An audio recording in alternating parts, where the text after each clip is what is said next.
The train rolled into Dust Haven like a sigh from a restless earth, stirring up the red dust that painted the sky the color of rusted gold. The year was 1887, and summer had turned the plains into a wide ocean of trembling heat. When the smoke cleared and the whistle faded, she stepped down, Miss Clara Whitfield, a name no one in town yet knew but would remember long after they'd forgotten the faces of men who'd built saloons and buried dreams. She was 20, maybe 21, her dress too fine for the grit of Texas but already dulled by travel and courage. In her gloved hand she held a single suitcase and a letter of employment for the small schoolhouse at the edge of town. The men at the depot, ranchers, traders, and drifters alike, watched her with the kind of wary admiration given to something fragile that didn't belong in the desert. But it wasn't just beauty they saw. It was something softer. Innocence without ignorance, faith without pride. It unsettled them, for Dust Haven was not a place where gentle things survived for long. The only man who didn't look at her was the one who could not help but notice her every movement, the cowboy standing by his horse a few yards off, hat tipped low, face shadowed by the brim. His name was Silas McGraw, though most called him King, half in jest and half in awe. Rich as a cattle baron, untamed as the wind and solitary as a wolf. Silas had no wife, no kin, no need for company beyond his horse and the land that obeyed his command. Rumor said he'd once been engaged to a preacher's daughter, but she died before the wedding, and since then no woman could reach him. They said he'd built his ranch like a fortress against feeling, against the ache of loss. But when Clara crossed his line of sight that morning, even from a distance, something in him flinched. A pulse long buried beneath dust and grief stirred awake. She didn't see him at first. Her eyes were wide with wonder, taking in the town. The leaning sign for the general store, the rickety water tower, the row of horses tied outside the saloon, their tails flicking lazily against flies. Children peered from behind barrels and women in aprons paused their chores to stare. To them she was something out of a dream, too pale, too neat, too delicate to last a week out here. But Clara had grown up with books about courage, and she meant to find it, even if it had to be forged in the fire of this harsh land. When she smiled, it wasn't out of naivety. It was defiance, soft but steady, like a candle refusing to die in the wind. Silas turned away first, swinging into his saddle with the ease of habit. He didn't need another reason to stay in town. He'd come only to trade feed and salt, not to watch some Eastern girl stumble into the Prairie's jaws. Yet as he rode toward the horizon, the echo of her voice, light, polite, asking for directions, followed him like a ghost. He told himself he didn't care. But when night came and the coyotes howled near his ranch, he found his hand still resting on the brim of his hat, as if tipping it to a memory that had no right to linger. By the time the first week passed, Clara had taken her place in the one-room schoolhouse. The children adored her, though they tested her patience daily with mischief born of poverty and wild upbringing. She spoke softly but firmly, her lessons full of color and hope. Yet each evening, when the sun sank like blood behind the hills, she felt the silence of the prairie press close, vast and lonesome. There were nights she'd sit by the small window of her rented room, pen poised above a letter she'd never send, whispering to herself that she wasn't afraid, though sometimes she was. And always, in the distance beyond town, she'd see the faint glow of lanterns from a ranch too far to reach, King's Ranch, burning steady through the darkness. Fate works in quiet ways in the West. The first time their worlds truly collided, it wasn't in town or at church, but on the open road. Clara's buggy wheel had broken on her way back from visiting a sick child's home, and she'd been stranded for hours under the merciless sun. When she finally saw a rider coming over the rise, dust curling around his horse's hooves, relief washed over her, until she saw who it was. Silas McGraw, the man the whole town whispered about, the one they said could tame wild horses but never his heart. He dismounted without a word, repaired the wheel with quiet efficiency, and tipped his hat before leaving her behind without so much as a glance. But as he rode away, Clara called out a soft, "Thank you," her voice carrying through the heat. He paused for a heartbeat, then nodded once, curtly, before disappearing into the horizon. That night, neither of them slept well. Clara found herself replaying his face, not handsome in a gentle way, but strong, cut from hardship and pride.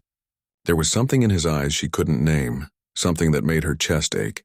As for Silas, he told himself it was just another good deed done. But when dawn broke, he found his horse saddled again, ready to ride toward town, though he hadn't planned to. The Prairie, it seemed, had already chosen a different trail for both their hearts. Autumn swept through Dusthaven with the subtle grace of a whispered promise. The air cooled, the light softened, and the Prairie, burnt gold by summer, now shimmered like an ocean of dying fire. Clara Whitfield had begun to find her rhythm in this unforgiving land. Her classroom, once filled with suspicion and silence, now echoed with laughter and the scratch of chalk. She was learning the small things: how to keep dust off her skirts, how to boil coffee strong enough to impress the ranch wives, how to smile through loneliness. But even as her days filled with purpose, her nights remained haunted by the same unexplainable restlessness. It wasn't homesickness exactly. It was something gentler and sadder, a quiet longing she couldn't name. And though she didn't admit it, it often took the shape of a man with eyes like rain clouds and a voice that seemed carved from the land itself. Silas McGraw didn't come into town often. When he did, he came for supplies, rarely for company. He spoke in short sentences and moved like a man whose body remembered battles his heart was still fighting. Yet over the months since he'd helped the schoolteacher on that sunburnt road, something had changed in him. Something small, but persistent. He'd find himself slowing his horse near the schoolhouse on his way back from town, claiming it was to check the fences, though he knew damn well the fences didn't run that close. From a distance, he'd watch her through the open window, her hair pinned loose at the nape, her dress faded from washing, her lips curving as she read stories to children who'd never heard a fairy tale before. Sometimes, when she laughed, it hit him like a bullet made of light. He'd turn his horse away every time, angry with himself for caring about something so soft, so impossible. It wasn't long before the town started to notice. Gossip in Dusthaven spread faster than wildfire through dry grass. "That McGraw fella's been riding mighty close to the schoolhouse lately," old Mrs. Darnell remarked at the Mercantile. "Can't blame him," replied another woman with a knowing smirk. "If I were 20 years younger, I'd watch her too." The talk reached Clara's ears eventually, and she flushed red as sunrise. She'd barely spoken to the man twice, yet her name was already on the wind beside his. But rather than shame, what she felt was a strange flutter, part fear, part thrill. In a place where most women were defined by men, husbands, fathers, or heartbreak, she found herself curious about this man who kept his distance yet seemed somehow closer than anyone else. Their next meeting came by chance, or perhaps by something older than chance, something written by the land itself. Clara had taken her students to the edge of the riverbank for a lesson on nature. It was a warm afternoon, and the children's laughter danced on the breeze. But when one boy slipped on the rocks and fell into the swift current, the moment shattered. Clara screamed his name, but before she could wade in, a horse thundered down the hill, and Silas was there, riding hard, diving into the water without a second thought. He pulled the child out, coughing and crying but alive, and set him gently on the grass. Clara knelt beside the boy, trembling, tears streaking her cheeks. When she looked up to thank Silas, words failed her. Water dripped from his hair, his shirt clung to his chest, and for the first time she saw the man not as a legend or a whisper, but as flesh. Tired, scarred, and profoundly real. "Thank you," she breathed, her voice breaking. He shook his head. "Just keep teaching them," he said gruffly. "They need someone like you more than they need me." And with that he mounted his horse and rode away again, leaving behind a silence so deep it seemed the whole prairie held its breath. That night, Clara sat by her lamp and tried to write in her journal, but the words refused to come. Instead, she found herself tracing his name across the page without meaning to. Silas McGraw. She whispered it once, as if saying it aloud could make sense of the strange ache blooming in her chest. Out on his ranch, miles away, Silas stood under the stars with a bottle in his hand, watching the lights of Dusthaven flicker faintly in the distance. He'd always believed solitude was strength, that caring for anyone was a weakness a man couldn't afford. But something in that schoolteacher's voice, the way it carried both fragility and fire, had cracked open the shell he'd lived in for years. "She don't belong here," he muttered to himself, though a part of him knew he wasn't talking about the town anymore. He meant his life, his heart, his loneliness. She didn't belong there, but he couldn't stop thinking how right she looked inside it. As weeks turned to months, the air between them grew taut with something unspoken. She'd nod to him when they crossed paths, and he'd tip his hat, eyes averted. But the moment would linger, heavy with words neither dared to say. When winter came early and the snow began to fall, rare and sudden across the Texas plains, Silas found himself at her doorstep with firewood, saying the excuse every cowboy used when he didn't know how to admit care. "Town said you might run low." She smiled shyly, inviting him in for coffee. The cabin smelled of ink and cinnamon, warm and alive. For a moment, as the snow hissed against the window and the lamplight flickered between them, the world outside vanished. He told her stories of the trail, of storms that swallowed men whole, of wild horses no one could break. She listened like every word mattered, and for a man who'd thought he'd forgotten what it meant to be seen, it was almost unbearable. When he left, her fingers brushed his sleeve, a small, accidental touch, but to both of them it felt like the start of something enormous. The kind of beginning that doesn't come twice in one lifetime. Outside, the prairie slept under snow, and for the first time in years, Silas McGraw felt something thaw inside him too. By the turn of spring, Dust Haven had thawed beneath the sun's forgiving hand, and the world seemed to hum with life again. Flowers crept through the dry earth, and the river, once hard with ice, now ran free and clear. For Clara Whitfield, each day felt touched by something softer, something alive inside her chest that she didn't yet dare to name. It began with small things. The way her heart quickened when she saw a lone rider on the ridge, the way she lingered at the window when she heard hoofbeats in the distance, or the way her hands trembled slightly when she poured an extra cup of coffee though she was alone. Silas McGraw had become the rhythm behind her days, the echo she carried through her quiet nights. He rarely came to town, and when he did, their words were few, but their eyes spoke what language could not. Dust Haven noticed, of course. The West had long arms and longer tongues. The saloon women teased, the ranch wives speculated, and the preacher's wife clucked disapproval behind lace curtains. A school teacher shouldn't keep company with a man like McGraw, they said. A man like him don't change. But Clara had seen something in Silas's eyes that no gossip could touch. Something wounded, yes, but something good. There was a quiet decency in him, the kind that didn't ask for praise or recognition. When a neighbor's cattle went missing, he found them before dawn. When a child fell sick, he sent medicine from his ranch unsigned. He never stayed long enough for thanks. He didn't have to. Dust Haven owed him more than it admitted. Their friendship grew in secret moments, strung together like beads on an invisible thread. Sometimes he'd find excuses to ride by the schoolhouse after lessons ended, claiming to check the fence line or bring supplies she hadn't asked for. Sometimes she'd bring bread or books to his ranch under the pretense of educating the ranch hands. Each time the silence between them spoke louder than the wind. One afternoon, while repairing the roof of her small cabin, Silas caught her watching him from the doorway. "You shouldn't be up there without help," she called, shading her eyes from the sun. "You shouldn't look at me like that," he answered without thinking. She froze, the words catching between them like struck flint. He looked away first, his jaw tight, but the damage was done. Whatever they'd been pretending not to feel had found its name. The prairie seemed to conspire with their hearts. Every time they met, the wind rose, the sky deepened, the air itself seemed charged. One evening, after a long day at the schoolhouse, Clara found herself walking down the old creek path where the willows bent low and the air smelled of wild sage. Silas was there, waiting with his horse tethered nearby as if the world had arranged it.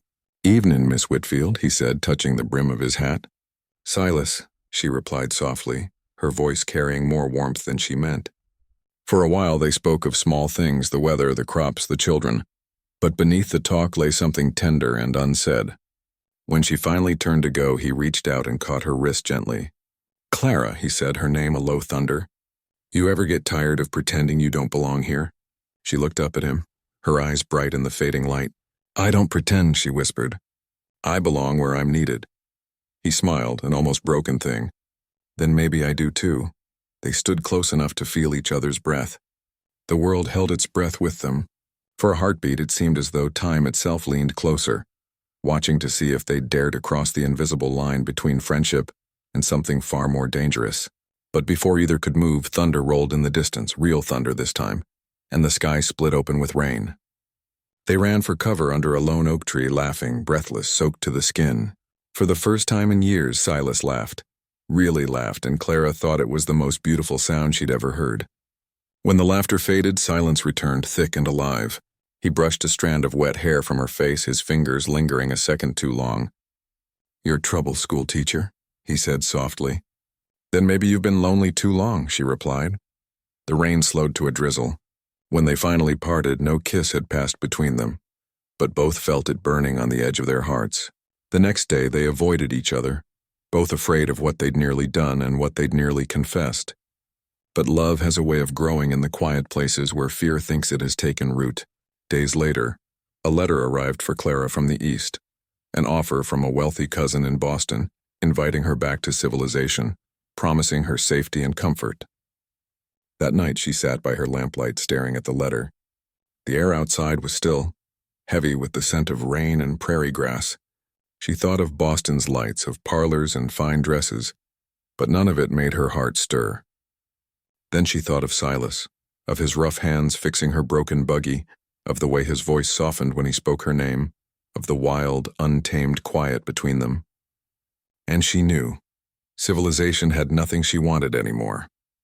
When dawn came, she tore the letter in half. Somewhere beyond the hills, Silas McGraw saddled his horse with the same restless energy that had carried him through years of solitude, unaware that the woman he'd tried not to love had just chosen the wild for him. The prairie wind rose, carrying the scent of morning and change. Love, like spring, had finally come to Dusthaven, soft, uninvited, and unstoppable. By midsummer, the prairie had turned cruel again. The sun beat down with no mercy, and even the wind seemed to come from a furnace. Dusthaven lived beneath the shimmer of heat and rumor alike, and the whispers about Silas McGraw and the schoolteacher had grown loud enough to fill the saloon every night. Men joked, women frowned, and the preacher's wife prayed too loudly at Sunday service. Clara tried to ignore it, but every glance, every smirk, every careless comment left a bruise somewhere deep. She kept her head high, kept teaching, kept smiling, but her hands trembled sometimes when she packed her books. She wasn't ashamed of caring for Silas, but she feared what that caring would cost him. The town respected him in silence, yes, but they feared him too. And Dusthaven was not kind to women who loved men the world didn't understand. Silas heard the talk, of course. He always did. The prairie had its ways of carrying poison on the wind. But he'd lived too long to let the world's opinion steer his life. What angered him wasn't the gossip, it was how it touched her. He saw her eyes dimming, her smile faltering when she thought no one looked. He hated himself for being the cause. He told himself to keep his distance, to let her live in peace. But one evening, as the sky turned the color of bruised peaches and the air hung thick with the promise of rain, he rode into town anyway. He found her at the schoolhouse cleaning chalk dust from the blackboard, her hair pinned up loosely, a few strands brushing her neck. The sight of her, simple, tired, utterly unguarded, undid him. "Miss Whitfield," he said from the doorway, voice low. She turned, startled, then smiled faintly. "Mr. McGraw, I didn't hear you ride in." He stepped closer, removing his hat. "Didn't mean to startle you, just wanted to see if you're doing all right." "I am," she said, though her voice wavered. "The town's been kind enough." He studied her face, the way her eyes wouldn't quite meet his. "Kind?" he asked. "That what you call it when they whisper behind your back?" Her breath caught. "People will always talk, Silas. It doesn't mean they're right." He exhaled, jaw tight. "You shouldn't have to pay for my company. Maybe I should stop coming around." At that, something in her broke. "If that's what you want," she said softly, her hands tightening around the cloth she held. He hesitated, then crossed the space between them in 2 strides. "Don't twist my words, Clara. What I want's the damn thing I've been running from my whole life." The silence that followed was thick as the air before a storm. He reached out, rough fingers brushing her cheek. "You came to this place looking for a new life," he murmured. "And somehow you found me instead." She leaned into his touch before she could stop herself. "Maybe that's what I was meant to find." He laughed, low and sad. "I ain't the kind of man a woman builds a life with." "Then maybe you're exactly the kind of man a woman loves without reason," she whispered. Lightning split the sky then. A jagged scar of white across the horizon, and rain came crashing down as if the heavens themselves had been waiting for that confession. He pulled her close without thought, and for a moment they stood together, breathless, the storm roaring around them. When he kissed her, it wasn't gentle. It was raw, desperate, years of silence breaking open. She kissed him back with equal hunger. her fingers gripping his coat as thunder rolled like an oath above them. When they parted, the air trembled. "Clara," he said, his forehead resting against hers, "this ain't gonna be easy." She smiled through the rain. Nothing worth having ever is. For a few fleeting days after that night, the world felt new. Silas came to town openly unashamed. Clara rode with him across the fields, laughter echoing between the hills. He taught her to ride bareback. She taught him to read poetry by lamplight. They built a quiet world of their own, fragile but real. Yet happiness in the West never came without a test. One afternoon, word spread that a land dispute was brewing between Silas and a cattle outfit from the north. A rough crew who'd been running their herds across his property line. When Clara heard the talk in the mercantile, her heart went cold. She knew Silas's temper, his pride. The Prairie didn't forgive men who stood alone against greed. That night she rode to his ranch, the wind howling like wolves. "Silas, please," she said, bursting into the barn where he was saddling his horse. "Don't do this. Let the law handle it." He looked at her with the calm of a man who'd already decided his fate. "Law don't work out here the way it does in your books, Clara. Sometimes a man's got to stand his ground." "You're not alone," she pleaded. "You have me." He paused then, his eyes softening. "That's exactly why I gotta end this. I won't have them thinking they can take what's mine." The fight came at dawn, not with bullets but with words and threats that could have turned deadly. Silas rode out to meet the cattlemen alone against 5. Clara waited on the hill, heart pounding as lightning flashed in the distance. When she finally saw him ride back, whole and unbroken, she ran to meet him. The confrontation had ended not in blood, but in respect. Silas had forced them to back down with nothing more than his name, and the kind of steady courage the Prairie itself respected. He lifted her from the ground into his arms, holding her close as the first rays of sunrise burned the sky. "I told you," she whispered against his chest, tears mixing with rain.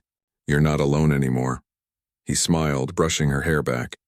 "Guess I'm starting to believe that." The storm had passed, but something had changed forever. The man who once lived like a ghost had found his reason to live again, and the woman who came seeking purpose had found her home not in a town, but in a heart wild as the Prairie. By the time autumn came again, Dusthaven was changed. The gossip that had once blown through town like tumbleweed had quieted, worn down by truth and time. People still whispered Silas McGraw's name, but now they did it with a hint of respect.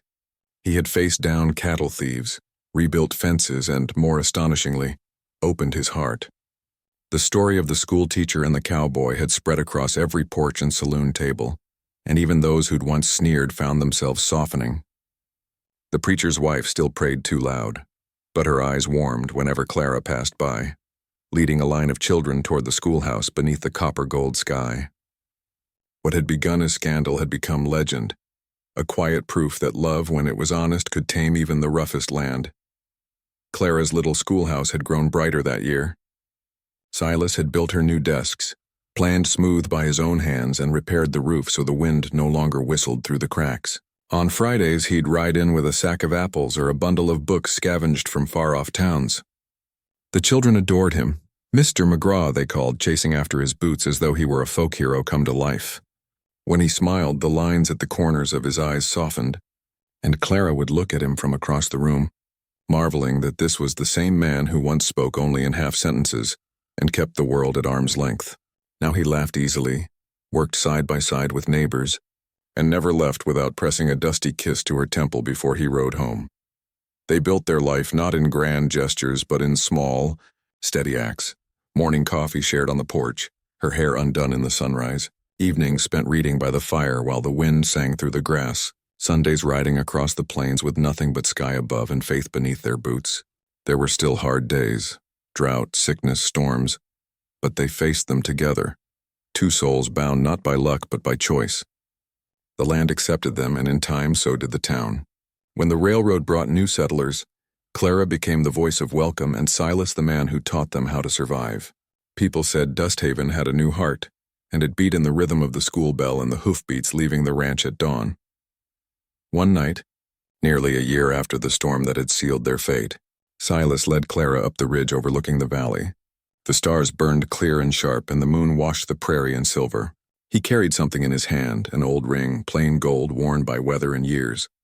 "Belonged to my mother," he said quietly. "She always said I'd know when to give it away." Clara's breath caught. The wind curled her hair around her face, and for a moment she looked like part of the land itself, wild, untamed, and holy. "Silas McGraw," she whispered, smiling through tears. "I think you already have." He slipped the ring onto her finger, and they stood together, listening to the endless hush of the earth, a silence not empty but full. Their wedding took place in the open field behind the schoolhouse. The whole town came, ranchers' wives, even the preacher with a smile soft as butter. Flowers bloomed where the children had planted them, and the horizon stretched wide and forgiving. Clara wore a dress the color of dawn, simple but radiant, and Silas looked at her as if she were the first sunrise he'd ever seen. When the vows were spoken, the wind rose suddenly, swirling dust and petals around them, and someone laughed that even the prairie was giving its blessing. They began their dance barefoot in the grass, and by the time the stars appeared, Dust Haven itself seemed to hum with joy. Years later, travelers passing through would still ask about the schoolteacher who tamed the richest, wildest cowboy in Texas, and the locals would smile, pointing toward the ranch where lamplight always burned warm against the night. They'd tell how she taught him to read poetry, and how he built her a porch that faced the sunrise, so she could watch the world begin again every day. And they'd add, with a touch of pride, that Dust Haven had never been the same since love came riding in on a tired horse and a stubborn heart. Sometimes, when the evening light turned everything gold, Clara would stand on that porch with Silas beside her, their hands intertwined, and watch the horizon fade into blue. "You ever miss the man you were?" she'd ask softly. He'd shake his head, smiling. "Not for a second. The man I was didn't have you." And when he kissed her, it was still with the quiet awe of a man who knew miracles didn't always come with thunder. They sometimes came wearing a dusty dress, carrying a book, and believing in him when no one else would. As the years rolled on, their love became part of the land itself, woven into the grass, the dust, the stories told around campfires. And if you listen close, out where the wind runs free across the Texas plains, you can still hear echoes of laughter and the ring of a school bell carried on the breeze, a reminder that even in the wildest places, love can build a home, and hearts once broken can find peace again beneath the same wide, forgiving sky.